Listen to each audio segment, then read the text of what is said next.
शैतान बिस्मिल्लाहिर्रहमानिर्रहीम। स्टेज पे तशरीफ फरमा हमारे हैदराबाद से आए हुए मेहमान जनाब महमूद इंजीनियर साहब, हमारे पार्टी के कौसा ब्लॉक प्रेसिडेंट अजीजुर रहमान साहब, हमारे मेमरा हल्के के यूथ प्रेसिडेंट शोएब डोंगरे साहब, और आपके मोहल्ले के आपकी जान हमारे मुशीर भाई, हमारे रुखसार भाई, और मेरे घरों पर बैठकर सुनने वाली तमाम इज्जतदार माँ बहनें, मेरे सामने मौजूद मेरे सारे हुजूर, मेरे नौजवान भाइयों, अस्सलाम वालेकुम व रहमतुल्लाहि व बरकातुहू।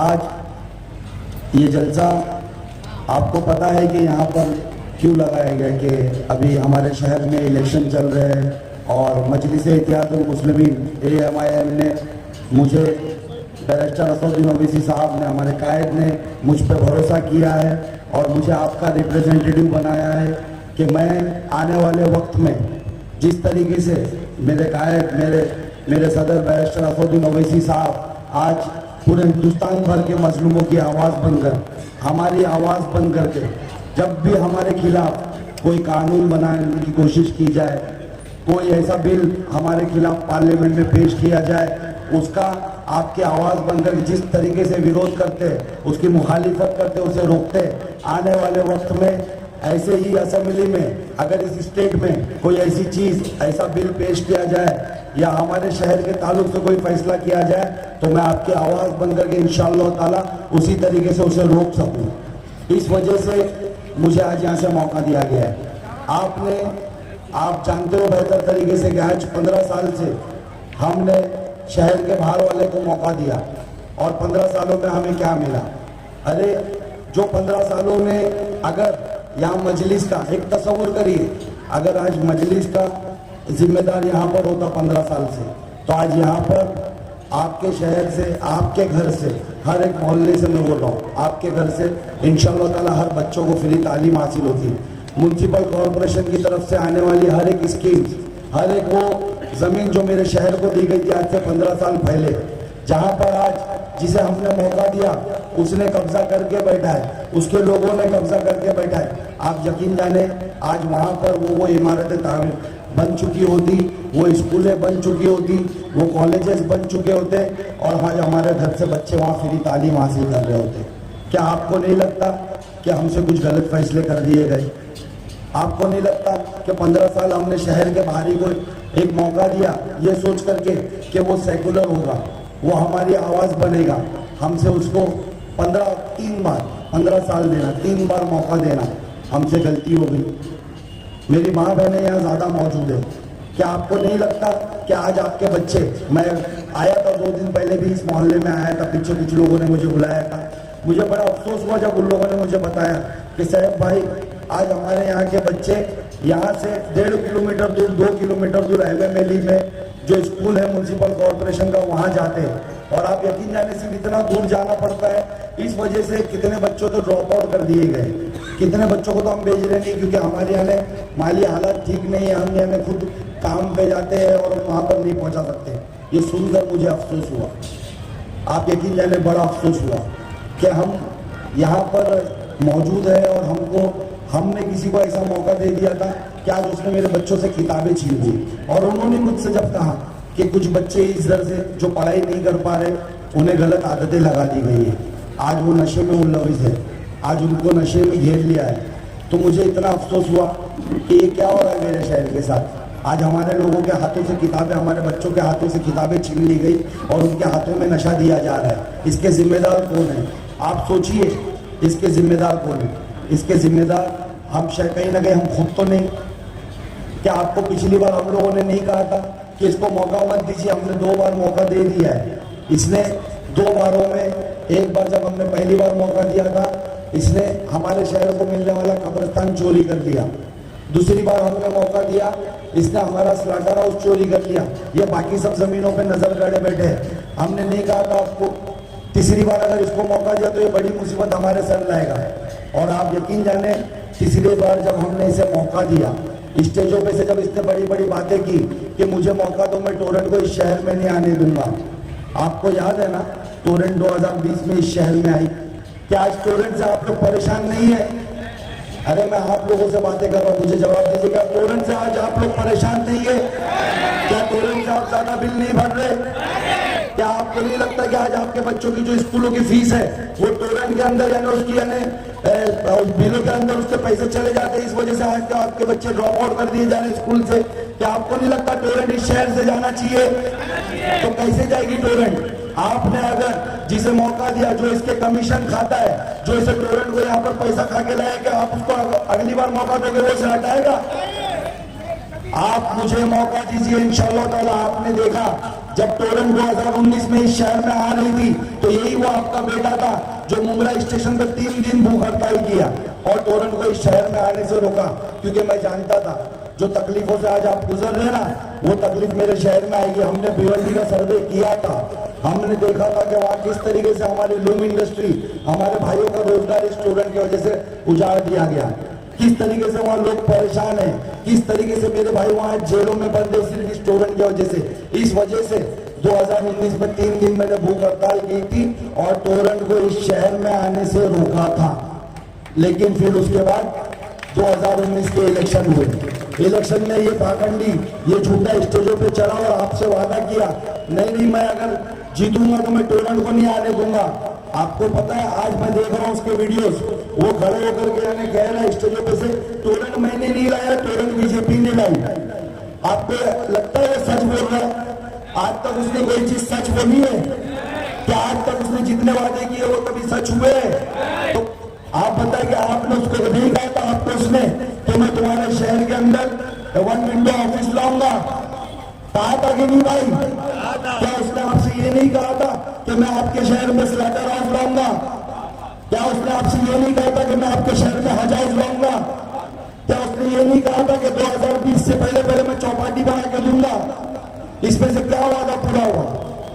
एक भी नहीं। और आज खड़े होकर के कह रहे हैं कि टोरेंट मैंने नहीं लाया, बीजेपी ने लाई। मैं आज आपको सच बताने आया हूं, टोरेंट इसी ने लाया है। आप सोचिए, आप समझिए, इसके झूठ को समझिए। 2019 में ये जीता, जवाब देते रहे भाई, 2019 में ये जीता, 2019 में एनडीए की सरकार बनी, 2019 में ये मिनिस्टर बना, टोरेंट 2020 पे आई, एनडीए की सरकार 2.5 साल थी ना, 19 से लेकर के 2022 तक थी ना, तो कैसे बीजेपी ने लाई? सरकार में तुम थे, इख्तियार में तुम थे, हमसे वोट लिए, हमारे वोटों से एमएलए बने, उसी वोटों के बेस पे तुम मिनिस्टर बने और जाके टोरेंट की लगानी करने लगे, टोरेंट को मेरे शहर में लाने लगे। और आज तुम खड़े होकर झूठ बोलोगे और ये सोचोगे कि हम तुम्हारी बातों पर यकीन करेंगे। क्या आप उसकी बातों पर यकीन करोगे? क्या आपने नहीं देखा जब टोरेंट इस शहर में आई, मैंने उसके खिलाफ धरना प्रदर्शन किया, मैंने उसको आने से रोका। टोरेंट आने के बाद जब मुझे पता चला कि टोरेंट मेरे शहर के लोगों पर जुल्म करने वाली है, आपको पता है मैंने टोरेंट के खिलाफ जैसे ही भूख हड़ताल डाली, आजाद मैदान में डाली कि मैं वहां बैठूंगा जब वहां असेंबली होगी, और जब ये असेंबली के अंदर मौजूद होगा तब मैं वहां भूख हड़ताल करूंगा और वहां जाकर उन मिनिस्टरों से पूछूंगा कि तुमने हम पे जुल्म क्यों किया, तुमने हमारे शहर पे जुल्म क्यों किया। आज मेरी माँ बहनें परेशान है, आज मेरे बुजुर्ग परेशान है, आज इसके बिलों से मेरा हर घर परेशान है, तुमने जुल्म क्यों किया?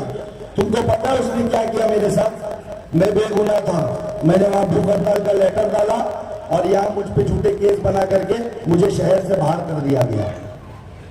क्यों बाहर कर दिया गया? क्योंकि मैं आपके लिए लड़ रहा था, मैं आपके लिए बात कर रहा था कि टोरेंट यहाँ नहीं चाहिए। फिर जब मैंने शहर से मुझे बाहर किया गया, जब मैंने वो केस वापस करके शहर में आया, एक अकेला मैं शख्स हूँ हिंदुस्तान के अंदर जिस पर 2 झूठे केसेस बनाए गए 2 सालों में, और मुझे शहर बदल कर दिया गया। आपको पता है शहर बदल करते वक्त मुझसे क्या क्या शर्तें रखी जा रही थी?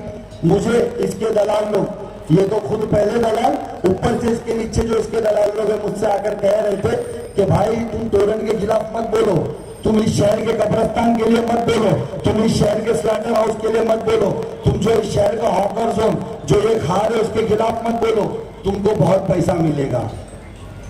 मुझे ये कहा जा रहा था तुम्हारी ये शहर बदली रोक दी जाएगी, तुमको तड़ीपार नहीं किया जाएगा, तुमको बहुत पैसा मिलेगा। मैंने उनसे कहा कि सुनिए, आज आप इसकी दलाली करने आए हो, कल अल्लाह तुमसे पूछेगा। सैफ पठान वो नहीं जो अपनी नस्लों का सौदा करे और तुम्हारे ऐसा गाड़ी और बंगले बनाए। प्रधान इस शहर का बच्चा है। ये शहर मैंने हर वक्त कहा है कि ये शहर मेरा घर है, ये मेरा घर है। मेरे जितने भी यहाँ लोग मौजूद है ना, ये जो औरतें यहाँ बैठी है मेरी माँ बहन है, और ये जो नौजवान यहाँ मौजूद है मेरे भाई है। मैं बोला मैं इनके साथ गद्दारी नहीं करूंगा। अरे तुमने इन पैसों को रखो, तुम्हारे इन पैसों को हमारे ज्योति के नोक पे रखते हैं हम। मैं शहर बदली कबूल कर लिया। मेरे 1.5 साल की बच्ची को लेकर के मैं पूरे 12-13 महीना भटका, 13 महीना मैं शहर से बाहर भटका। कभी मैं पूना गया, वहां मुझे पता चला कि मेरी जान पे हमला करवाने वाले। वहां से मैं हैदराबाद गया, हैदराबाद रहा, लेकिन यकीन जाने मैंने मेरी आने वाली नस्लों का सौदा नहीं किया। आज मैं किन से जुड़ा हूं? आप जाने मैं बैरिस्टर असदुद्दीन ओवैसी साहब से क्यों जुड़ा हूं? आज मैं अकबरुद्दीन ओवैसी साहब से क्यों जुड़ा हूं? अरे फख्र होता है मुझे ये कहते हुए कि आज वो मेरे लोगों की आवाज है। मैं कोशिश करता हूं कि मैं उनके साथ जुड़ करके मेरे शहर के लिए कुछ कर सकूं, मेरे शहर के लिए कुछ यानी चीजें ला सकूं। मैंने शहर बदली कबूल करी, मैंने इनकी गुलामी नहीं कबूल करी। आप सोचो कि आपको नहीं लगता मैं इस शहर में जब वापस पलट कर आया, मैंने टोरन से आरटीआई मार के पूछा कि अभी तक कितने लोगों को, मैं जब 1.5 साल बाहर था मुझे पता चला कि मेरे लोगों पे केसेस बनाए जा रहे हैं, मेरे लोगों को, कुछ लोगों को जेल में डाला गया है। मैंने थ्रू आरटीआई उनसे जब पूछा तो उन्होंने जो आंकड़े बताए वो तो छोड़ दो, उन्होंने जो मुझे अमाउंट बताई ना कि हम लोगों से वसूलना बाकी है, वो देख करके मैं हैरत में रह गया। ये कमीशन खोर, ये लोग, इन लोगों का पेट नहीं भरा था टोरन की कमीशन खा के, टोरन इस शहर में ला करके इनका पेट नहीं भर रहा था। जो आज आपको हर यूनिट के पीछे, आज आपको 4 रुपए यूनिट महंगा मिल रहा है ना बाकी शहरों के मुकाबले। आपको पता है क्यों मिल रहा है? क्योंकि सिर्फ 6 पैसा पर यूनिट के पीछे इनको जाता है। ये मैं नहीं कह रहा हूं, ये इकबाल भारती करके प्रेस रिपोर्टर है, जब मैं शहर बदलता हूं उन्होंने खुलासा किया था कि सिर्फ 6 पैसा %। सोचो उसने क्या कीमत लगाई है हमारी, 6 पैसा पर यूनिट के पीछे। आज वो 6 पैसा पर यूनिट के पीछे लेता है, इस वजह से आज आपके बच्चे तालीम नहीं हासिल कर पा रहे। आज वो 6 पैसा पर यूनिट के पीछे लेता है, इस वजह से आज हमारे घरों में, मैं जानता हूं कितने घरों में फाके निकाले जा रहे हैं। हमारी माँ बहनें शर्म से बाहर नहीं बोलती, हमारे भाई शर्म से बाहर नहीं बोलते। अरे कहां से भरेंगे हम बिल?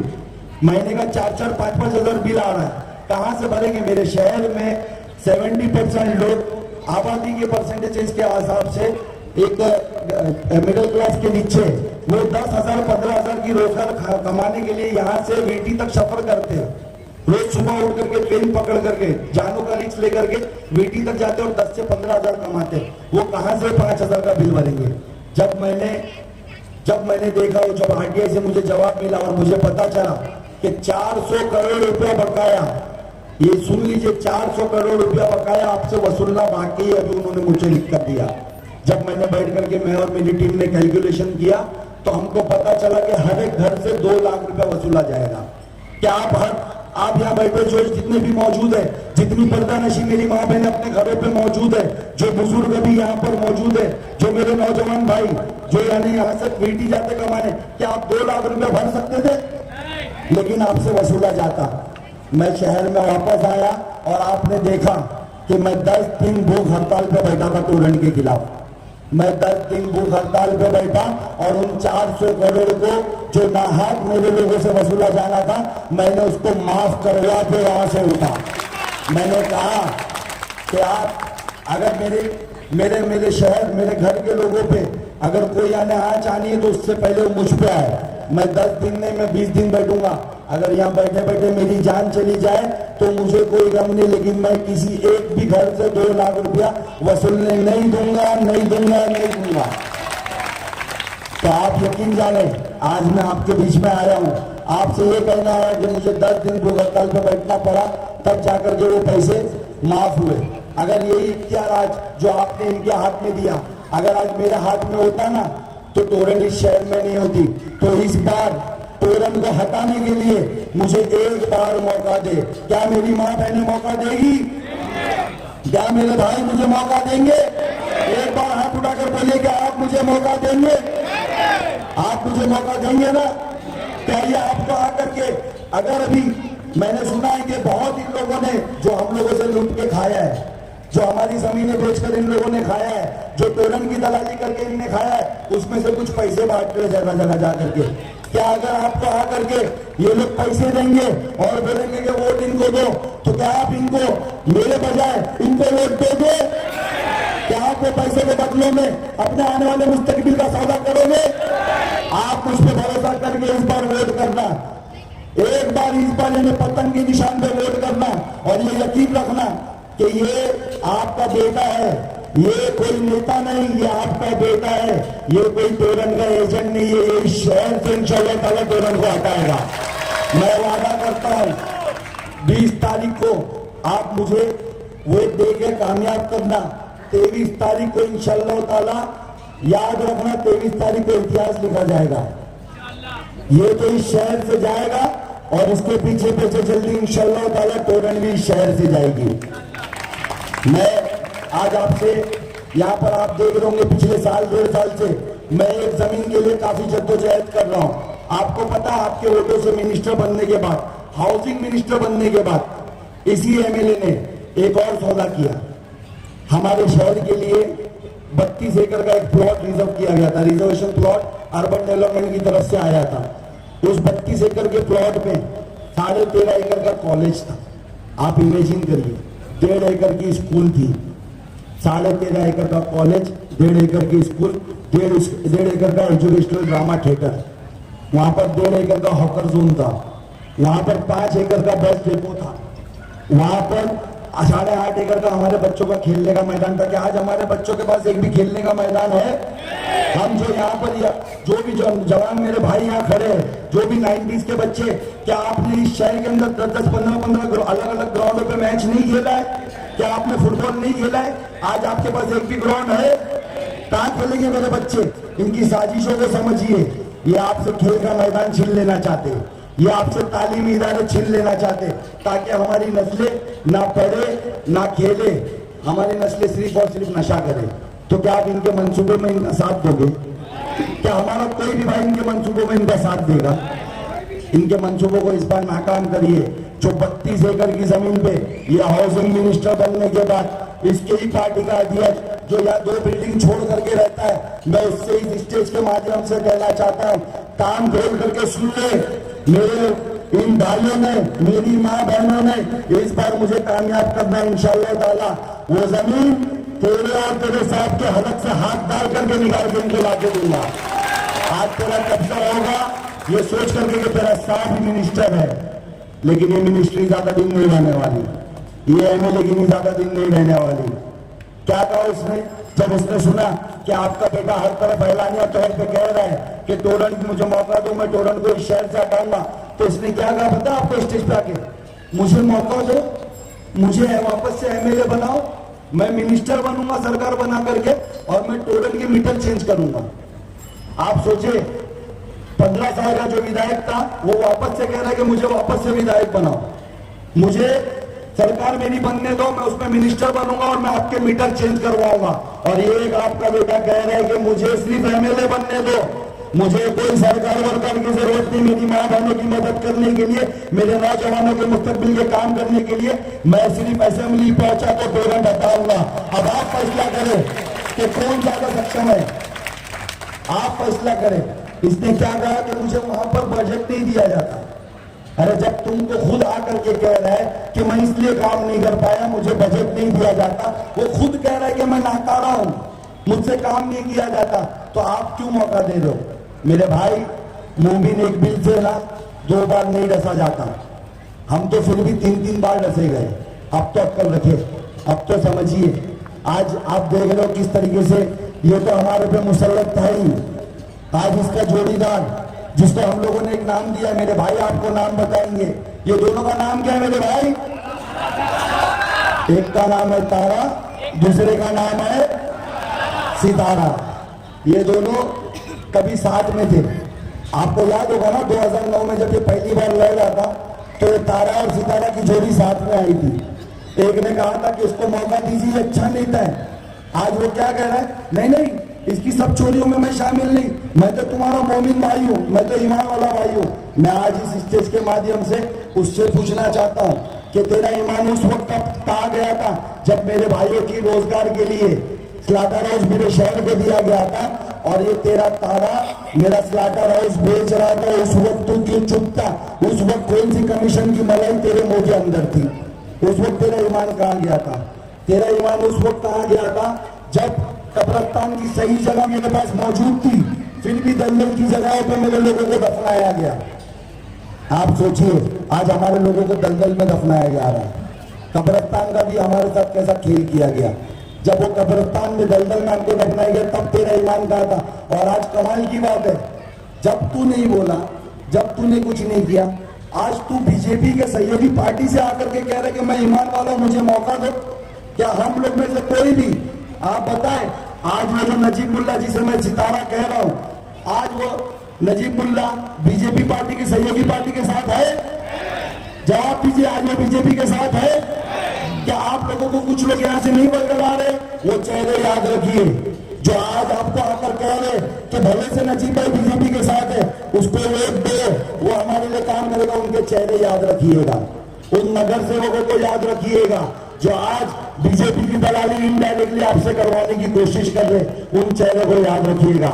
2 महीने बाद उनके इलेक्शन है, जब वो 2 महीने बाद आएंगे ना, मुझे पूरा यकीन है ना इस शहर में इस बार शरद पवार की एनसीपी जीतेगी, ना अजीत पवार की एनसीपी जीतेगी, ना बीजेपी जीतेगी। इस बार इस शहर में मेरे कायद की एमआईएम जीतेगी, इंशाअल्लाह ताला मजलिस जीतेगी। तो आप याद रखिएगा, जब आज से 2-3 महीने बाद जब कॉर्पोरेशन के इलेक्शन होंगे ना, ये लोग आपसे जब कहने आएंगे आपको कि हमें वोट दीजिए, तब इनको बताइएगा कि हम असली चेहरा तेरा जानते, तू बीजेपी के साथ था, तू उन लोगों के साथ था जो मेरी मस्जिदों पे हमला कर रहे थे, तू उन लोगों के साथ था जो मेरे बुजुर्गों को ट्रेन में नेता पहाड़ करके मार रहे थे, तू उन लोगों के साथ था जो मेरे लोगों के घरों पे बुलडोजर चला रहे थे। आपको याद है ना किस तरीके से बुलडोजर चलाए जा रहे हैं? क्या आज हम में से कोई भी मुझे बताए कि जो बीजेपी के साथ है उसको वोट दे करके अपने वोट की हिस्सेदारी उस जुल्म के अंदर शामिल करेगा? कि आज आपने उसको वोट दे दिया, किसी के भी कहने पर वोट दे दिया, कल आपने वोट दिया, कल वो इख्तियार में आ गई पार्टी, कल वो वापस से आपके किसी भाई के घर पे बुलडोजर चलाए, तो आपका वोट उसमें शामिल होगा। क्या आप वोट दोगे? अगर मैं आपसे कहूं कि आप वोट दो और आप कल आपकी मस्जिदों पर हमला किया जाएगा, तो क्या आप वोट दोगे? कल अगर मैं कहूं कि आप वोट दो, कल आपके कब्रिस्तान पे बुलडोजर चलाया जाएगा, तो क्या आप वोट दोगे? क्या मैं आज आपसे कहूं कि आज आप वोट दो, कल हमारे भाइयों की खून रेजी की जाएगी, कल हमारी बहनों की अजमत रेजी की जाएगी, तो क्या आप वोट देंगे, हिस्सेदार बनोगे? तो किस मुंह से ये नगर सेवक लोग कह रहे कि बीजेपी को वोट दो और आप हिस्सेदारी लो, ताकि कल अगर इस तरीके का कोई जुल्म हो तो आप उस पर हिस्सेदार हो? क्या आप उसको इस बार वोट दोगे?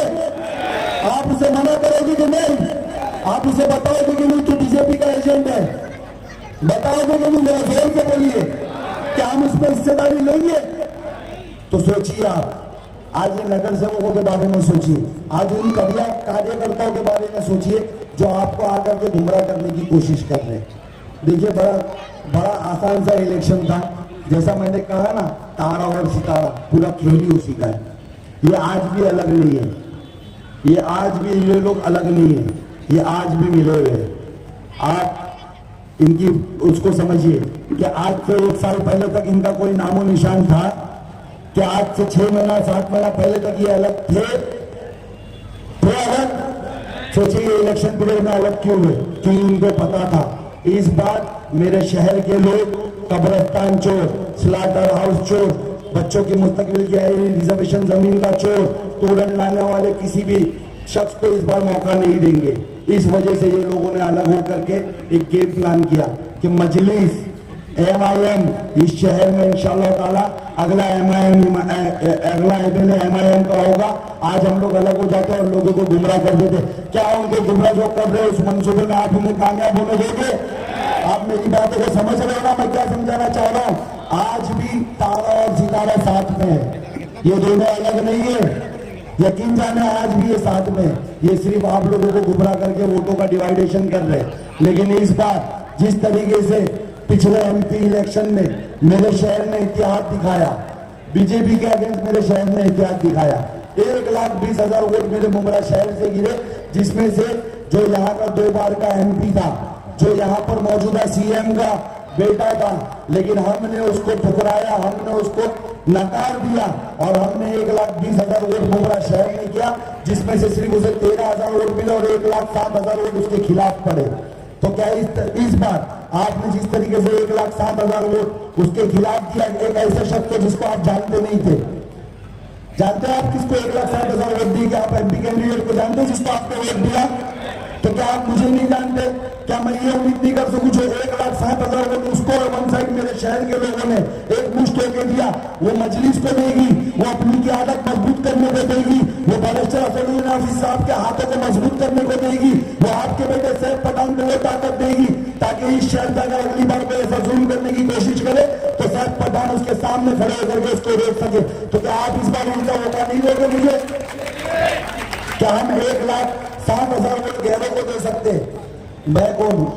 अरे मैं वो हूं जो आपके लिए जेल चला गया। मैं बेगुनाह था ना, मैं 34 दिन जेल रहा। आपको पता है जब मैं तड़ीपारी मेरी कैंसिल करवा के आ रहा था, फिर मुझ पर झूठा केस बनाया गया ताकि मैं शहर में ना आ सकूं, मुझे 34 दिन जेल रखा गया। तो क्या आप मुझे मौका नहीं दोगे? मैं आज आप लोगों के पास बड़ी उम्मीद से आया हूं। देखिए, मैं ये वोट मेरे लिए नहीं मांग रहा। आपने देखा होगा बैरिस्टर असदुद्दीन ओवैसी साहब को देखा होगा। क्या आप उनसे कभी मिले हो? क्या आप कभी मिले हो? मेरी बहनें कभी मिली है?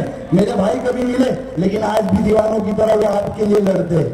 आज भी जब ट्रिपल तलाक का बिल उस पर पार्लियामेंट में लाया गया, उन्होंने आपके लिए आवाज उठाई। आज भी जब सीए एनआरसी जैसे कानून आपके खिलाफ लाए गए तो उन्होंने आपके लिए आवाज उठाई। तो जो शख्स आपसे नहीं मिला वो आपके लिए बेरोज काम कर रहा है, तो क्या आपका फर्ज नहीं बनता है कि इस बार वो एक मुश्त वोट डाल करके उस शख्स के ताकत उसके शख्स के हाथों में वो ताकत दी जाए ताकि वो आपके लिए लड़ सके? क्या आपको नहीं लगता ये? हाँ, क्या आपको नहीं लगता कि उनको ताकत देनी चाहिए? आप सोचो 288 सीटें महाराष्ट्र के अंदर, सिर्फ 15 सीटों पे असदुद्दीन ओवैसी साहब इस बार कंटेस्ट करवा रहे, उसमें से एक सीट मुंद्रा की है। उन्होंने सिर्फ और सिर्फ मुझ पे भरोसा नहीं किया कि मैं आपके लिए लड़ूंगा और मैं यहां से लड़ करके जीतूंगा, उन्होंने आप पे भी भरोसा किया। उन्हें ये यकीन था कि मुंद्रा के मेरे लोग, जो लोग उनसे मोहब्बत करते हैं, वो उन्हें भी ताकत देंगे, वो उनके चुने दिए हुए जो भी उनका कैंडिडेट है उसमें हमें ताकत देंगे। उन्होंने आप पे भरोसा किया। क्या आप उनका भरोसा तोड़ोगे? क्या आप असदुद्दीन ओवैसी साहब का भरोसा तोड़ोगे? इस बार मेरे भाई, इस बार ये 20 नवंबर का जो दिन है, ये इस शहर के मुस्तकबिल के फैसले का दिन है। एक शख्स वो है, सुन लीजिए, जो इजराइल जाता था, जिसने 15 साल तुम पे रहनुमाई करने के बहाने तुम्हें बर्बाद कर दिया। 13 बार इजराइल गया है। वो पूछिएगा कि इजराइल क्यों जाता था।